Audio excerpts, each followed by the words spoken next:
Hi there, welcome fellow truth seekers. I'm Amy, and in today's video I want to talk about the grocery store prices and an article that I read this week in the Canton Repository.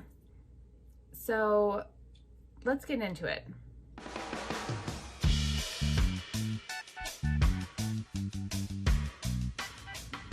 I'm going to read this quote because it struck me and really caused me to want to do this video and write the article on my blog.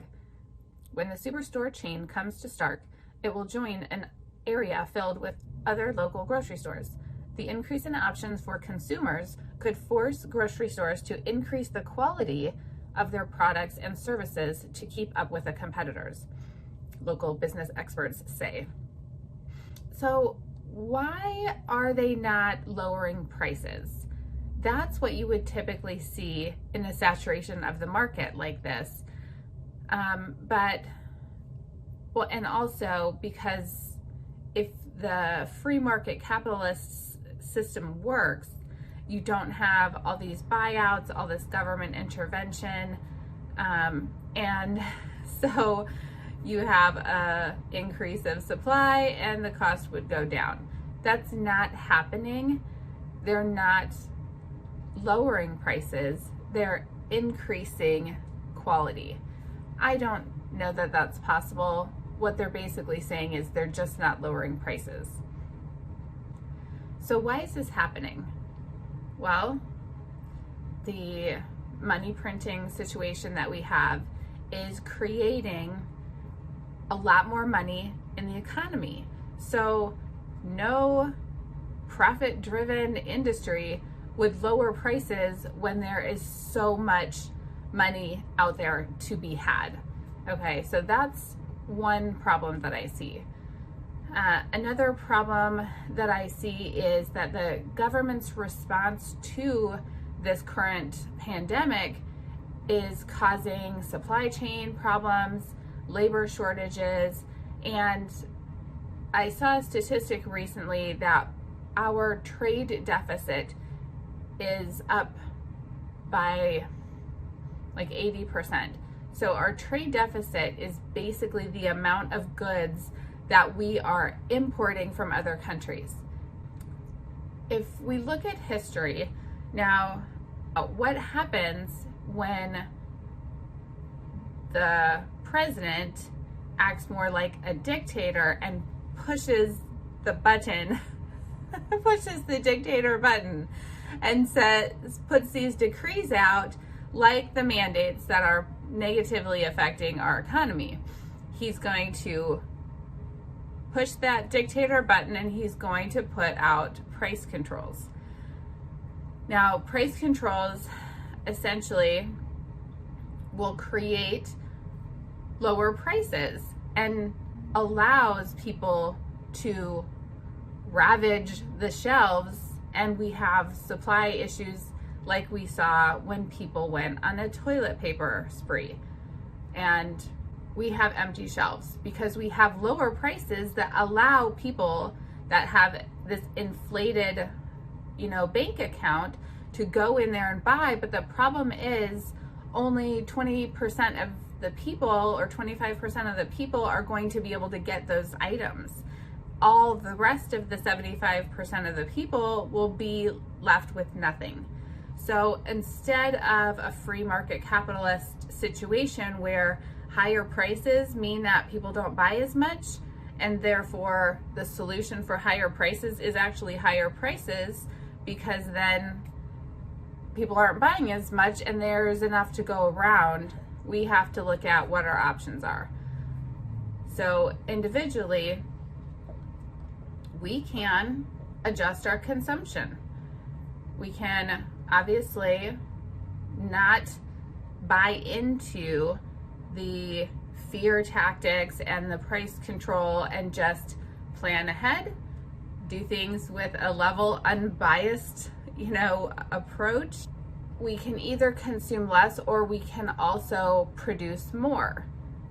That's one thing that I have been sharing for the past year, is talking about my goal to be self-sufficient by September of 2022.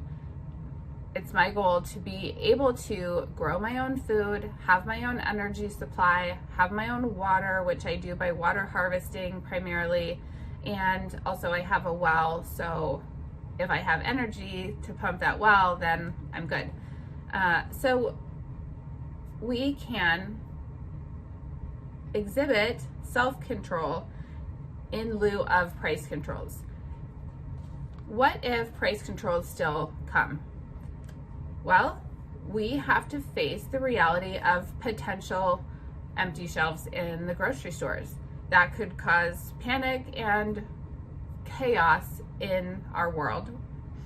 And I think one of the most important things that we need to do here is to have a community that we can count on, that is in our local area, because online communities are not going to cut it when people are starving.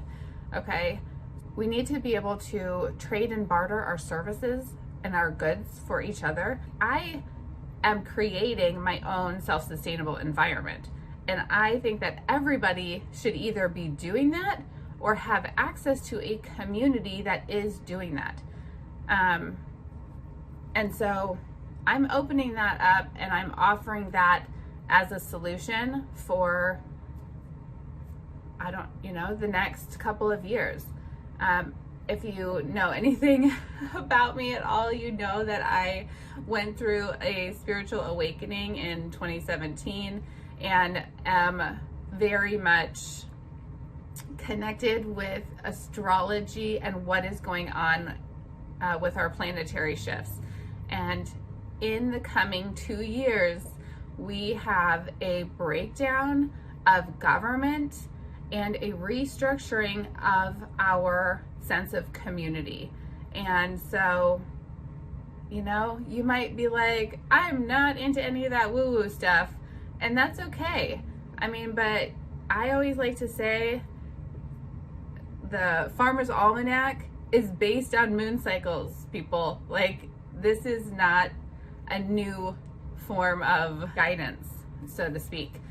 So I am preparing myself, my home, and creating a community. And I'm going to put a link, if I can figure out how to do it, that you can connect to my newsletter.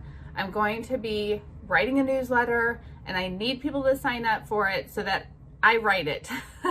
And so I'm gonna have a link below, and if I can, I'm gonna put it up on the screen so you can join my newsletter and connect locally here in Northeastern Ohio, because we are going to need each other, and we're going to need people that can raise animals, grow food, maintain property, build property, and people that create goods and services, so that we can support each other through this transition that we're going through here.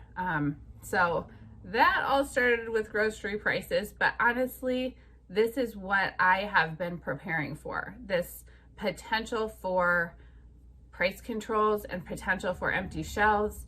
And, we really need to be serious about this, in my opinion here. So that's just my opinion. What's your opinion? Please leave a comment below. Join that newsletter. Remember to always seek truth in yourself and in the world. Know that I'm here for you, and I am so glad you're here for me. Bye for now.